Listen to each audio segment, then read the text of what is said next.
নমস্কার, আমি ডাক্তার সরোজ কুমার পণ্ডিত। আপনাকে স্বাগত দ্য হোমি ওয়ার্ল্ডে। দ্য হোমি ওয়ার্ল্ড আমার ইউটিউব চ্যানেল। আজকে যে টপিকটা নিয়ে নিয়েছি দেখেছেন নিশ্চয়ই। আগের ভিডিওটাতে কি বলেছিলাম যে হোমিওপ্যাথিতে কোন কোন রোগ সারে না তার একটা বিস্তার আলোচনা করেছিলাম। আজকে বলছি যে শুধুমাত্র প্যাথোলজিক্যাল ডায়াগনোসিস ছাড়াও আমরা হোমিওপ্যাথি মেডিসিন ব্যবহার করার পরেও বোঝা যায় যে আপনার রোগটা সারবে কি সারবে না। আমরা বলতে পারি যে হ্যাঁ, এই রোগটা সারার নয়, আরাম থাকতে পারে কিন্তু সারবে না, আর কোন রোগটা সেরে যাবে। তো আজকে এই বিষয়টা নিয়ে আলোচনা করব। চলুন শুরু করা যাক। তার আগে বলে নিই, আপনি যদি আমার চ্যানেলের প্রথম দর্শক হয়ে থাকেন তাহলে আপনাকে ধন্যবাদ। যারা অনেকদিন ধরে আমার সাথে যুক্ত হয়ে রয়েছেন তাদেরকে অশেষ ধন্যবাদ। আর কি করবেন, ভিডিও চলাকালীন যদি মনে হয় ভিডিওটা একটু ভালো হয়েছে তো অবশ্যই একটা লাইক দেবেন, এবং সাবস্ক্রাইব করা না থাকলে সাবস্ক্রাইব করুন। পাশে যে আইবল বটনটি রয়েছে এখানে অলে প্রেস করে রাখুন, তাকে যখনই আমি ভিডিও দেবো আপনি সাথে সাথে পেয়ে যাবেন, কারণ এইটার পরবর্তীকালে আর একটা পার্ট বার করতে হবে। কিছু কিছু রোগ আছে যেগুলো জেনুইনই হোমিওপ্যাথিতে সারানো খুব মুশকিল, সেটা নিয়েও কমপ্লিট আলোচনা করব, তাহলে এই চ্যাপ্টারটা শেষ হবে। তো চলুন শুরু করা যাক। তাহলে আজকের ভিডিওটা যেটা আলোচনা করছি সেটা হচ্ছে যে কোনো কিছু যদি তথ্য আমাদের কাছে না থাকে, শুধুমাত্র হোমিওপ্যাথি মেডিসিন প্রয়োগ করার পরেও আমরা বুঝতে পারি যে আপনার রোগটা সারবে কি সারবে না, বা কতটা সারবে। তো ধরুন এখনকার যুগ থেকে যদি একটু পিছনের দিকে চলে যাই আমরা, যখন খুব একটা প্যাথোলজি ছিল না, খুব একটা ফটো টোটো ইউএসজি এমআরআই এগুলো ছিল না, তখনও হোমিওপ্যাথি কিন্তু সগর্বের ট্রিটমেন্ট হতো। বরঞ্চ অন্যান্য প্যাথিগুলো একটু কষ্ট করে ট্রিটমেন্ট করতে হতো, কারণ তারা বিনা প্যাথোলজি বিনা কিছু প্রুফ ছাড়া ট্রিটমেন্ট করতে পারে না। কিন্তু হোমিওপ্যাথি এমন একটা জগৎ যেখানে আপনার সিমটম যদি মেডিসিনের সাথে মিলে যায় তাহলে ট্রিটমেন্ট করা যায়। তবু মডার্ন সায়েন্সকে তো লক্ষ্য রেখে ট্রিটমেন্ট করতেই হয়, কারণ যত সায়েন্স আগাবে সেগুলোকে তো আমাদেরকে অ্যাডাপ্ট করতেই হবে, ভালো দিকগুলো তো অবশ্যই অ্যাডাপ্ট করতে হবে। তাহলে এখানে আমরা ধরে নিচ্ছি যে হোমিওপ্যাথি ওষুধ দিয়ে কী করে বুঝবো যে আপনার রোগটা সারবে কি সারবে না। একটা কথা বলে নিই, এইটা প্রুভ করা বা বলার জন্য প্রথমে একটা খুব ভালো হোমিওপ্যাথি ডাক্তার হওয়া দরকার আছে, এবং আমি ধরে নিচ্ছি আপনার রোগের জন্য যে ডাক্তারবাবু দেখছেন তিনি ভালো ডাক্তার এবং খুব স্বনামধন্য ডাক্তার হতে হবে, খুব ভালো নলেজ রাখতে হবে। দ্বিতীয়ত, যে মেডিসিন সিলেকশন করছেন বা পটেন্সি সিলেকশন করছে সর্বদিক থেকে আপনার জন্য সুটেবল হয়েছে। তারপর যদি এই লক্ষণগুলো আপনার মেডিসিন দেওয়ার পর পাওয়া যায় তাহলে বুঝতে হবে যে আপনার রোগটা সারবে কি সারবে না। তো চলুন শুরু করা যাক। প্রথম লক্ষণ কি হবে, ধরে নিচ্ছি যে আপনাকে সুনির্বাচিত ওষুধ, মানে সব দিক থেকে আপনার সাথে সামঞ্জস্যপূর্ণ, যেটা হোমিওপ্যাথিতে টোটালিটি অফ সিমটমের উপর গাইড করে মেডিসিন দেওয়া হয়, সেরকমভাবে মেডিসিন দেওয়া আপনার হলো।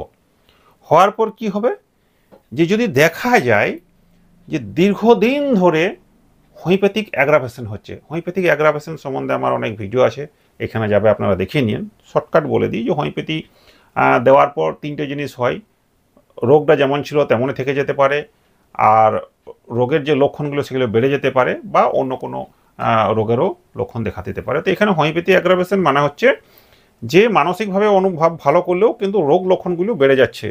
আপনি মনে করবেন শরীরে কষ্টগুলো বাড়ছে কিন্তু মানসিকভাবে ভালো, এটা শর্টকাট বললাম, এটা দেখে নিতে হবে আপনাকে। কিন্তু এখানে কি হচ্ছে, দীর্ঘদিন ধরে কিন্তু অ্যাগ্রাভেশন চলছেই চলছে।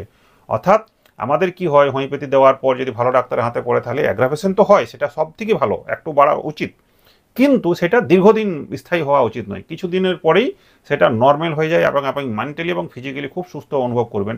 কিন্তু এই ক্ষেত্রে যদি দেখা যায় যে দীর্ঘদিন মাসের পর মাস আপনার কষ্ট চলেই চলেছে, মেন্টালি ফিজিক্যালি সব রকম চলছে, তাহলে বুঝতে হবে আপনার শরীরে ঠিক হওয়ার মতো প্রবণতা আর নেই।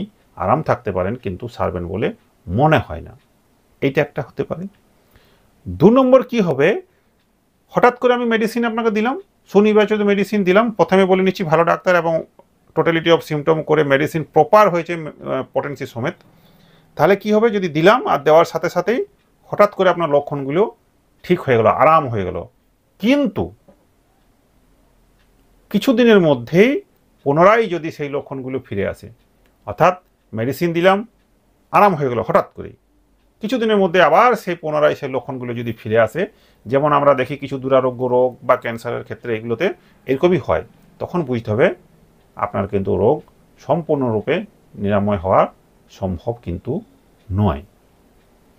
আর একটা কী হতে পারে, ধরুন হোমিওপ্যাথি মেডিসিন, সুনির্বাচিত মেডিসিন দেওয়া হলো, হোমিওপ্যাথিক অ্যাগ্রাভেশন হওয়ার পর আরাম বোধ করলেন, যেটা সব থেকে ভালো, কিন্তু সেই আরাম বোধটা যতদিন স্থায়ী থাকা দরকার ছিল, অর্থাৎ একটা মেডিসিন দিলাম, প্রথমে বললাম যে একটু বেড়ে গেল, বাড়লো, তারপর কিছুদিনের মধ্যেই হঠাৎ করে সুন্দর করে আপনি খুব সুন্দর সুস্থ থাকতে আরম্ভ করলেন মেন্টালি, ফিজিক্যালি, সব দিক থেকেই, কিন্তু সেটা দীর্ঘস্থায়ী হচ্ছে না। কিছুদিনের পরে পুনরায় আবার যদি সেই কষ্টগুলো বেড়ে যায়, তাহলেও বুঝতে হবে যে আপনার কিন্তু রোগ সম্পূর্ণরূপে কিওর হওয়া আর সম্ভবপর নাও হতে পারে। কেন? হোমিওপ্যাথি অ্যাগ্রাভেশন হওয়া পর যখন সুস্থ অ্যামিলিওরেশন হয়, অর্থাৎ সুস্থ আরম্ভ করে হতে, সেইটা এক একটা মেডিসিনের 3 থেকে 4 মাস পর্যন্ত ঠিক থাকে। কিন্তু যদি দেখা যায় 10 দিন 15 দিন ভালো থাকার পরে পুনরায় ঘুরে এলো, তাহলে বুঝতে হবে যে আপনার কিন্তু ঠিক হওয়ার সম্ভাবনা খুব কম। আর একটা যেটা হয় যে ধরুন মেডিসিন দেওয়ার পর রোগীর যদি সব কষ্ট কি হলো আর মানে লাঘব হয়ে গেল, লাঘব হওয়ার পর কি হলো, রোগী কিন্তু দেখুন যে লক্ষণগুলো আপনি বলছেন সেই লক্ষণগুলোর মেডিসিন দেওয়ার পর লক্ষণগুলো গায়েব হয়ে গেল, কিন্তু অর্থাৎ যে কষ্টগুলো আপনি বলেছিলেন সেই কষ্টগুলো তো আর নেই। পেশেন্ট নিজেই বলছেন যে না আমার কষ্টগুলো কিন্তু নেই, কিন্তু তবুও ডাক্তারবাবু আমি কিন্তু সুস্থ বোধ করছি না, অর্থাৎ আমাকে যেন ভালো বা আরাম বোধ আমি পাচ্ছি না। অথচ দেখুন তার লক্ষণগুলো যে নিয়ে এসেছিল সেই লক্ষণগুলো কিন্তু আর নেই। তখনও আপনি বুঝবেন যে কিছু না কিছু আপনার শরীরের কোনো একটা অঙ্গ প্রত্যঙ্গ বা অর্গান মিসিং আছে বা অপারেশন করে বাদ দেওয়া হয়েছে। যেমন আমরা দেখি কখনো কিডনি বাদ দিতে হয়, কখনো স্প্লিন বাদ দিতে হয়, অনেক কিছু ব্যাপারে সেগুলো বাদ দেওয়া হয়। তখনও বুঝবেন যে সম্পূর্ণরূপে সুস্থ হওয়া কিন্তু আপনার পক্ষে সম্ভব নয়। আর একটা যেটা হয় সেটা হচ্ছে দেখবেন হোমিওপ্যাথি মেডিসিন দেওয়ার পরেই আমাদের একটা হ্যারিংস ল অফ নীতি বলা হচ্ছে, হ্যারিংস ল আছে, যেটা রোগ কখনোই বাইরের দিকে ভিতরে যাবে না, ভিতর থেকে বাইরে যাবে, অর্থাৎ বড় বড় অর্গান থেকে মানে গুরুত্বপূর্ণ অর্গান থেকে বাইরের দিকে যাবে।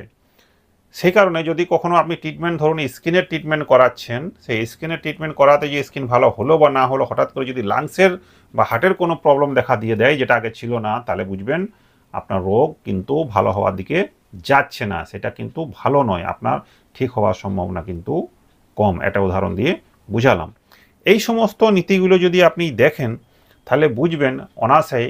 আরেকটা যেটা হয় হ্যানিম্যান আমাদের অর্গানো মেডিসিন অনুযায়ী, সেটা হচ্ছে যে অর্গানো মেডিসিনে যেটা লেখা আছে ওয়ান সাইডেড ডিজিজ বলে একটা আমাদের ডিজিজ হয়, যেটা সারানো খুবই কষ্টসাধ্য বা টিপিক্যালও বলতে পারেন, খুব ভালো ডাক্তারের হাতে না পড়লে সেই রোগগুলো সারানোই যায় না।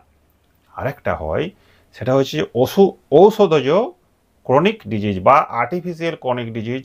অনেক ক্ষেত্রে কি হয়, বিভিন্ন ধরনের মেডিসিন খেতে খেতে খেতে রোগ তো কখন সেরেছে না সেরেছে সেটা তো বোঝাই গেল না, কিন্তু এক্সট্রা একটা এমন রোগ আপনার মধ্যে তৈরি হয়ে গেলো যেগুলো ওষুধ খাওয়ার জন্য হয়ে গেছে, যেগুলো নিজে কোনো রোগ নয়। সেই সমস্ত রোগগুলোকেও সারানো কিন্তু খুবই কষ্টকর। তা আমরা হোমিওপ্যাথি মেডিসিন এইভাবে দেওয়ার পরে কিন্তু বুঝতে পারি।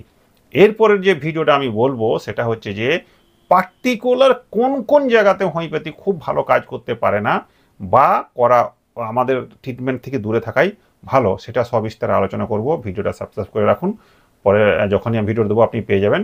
আর যদি আমার থেকে কোনো ট্রিটমেন্ট চাই তাহলে এখানে হোয়াটসঅ্যাপ নম্বর যাচ্ছে, অবশ্যই আপনারা ওখানে যোগাযোগ করতে পারেন। ধন্যবাদ।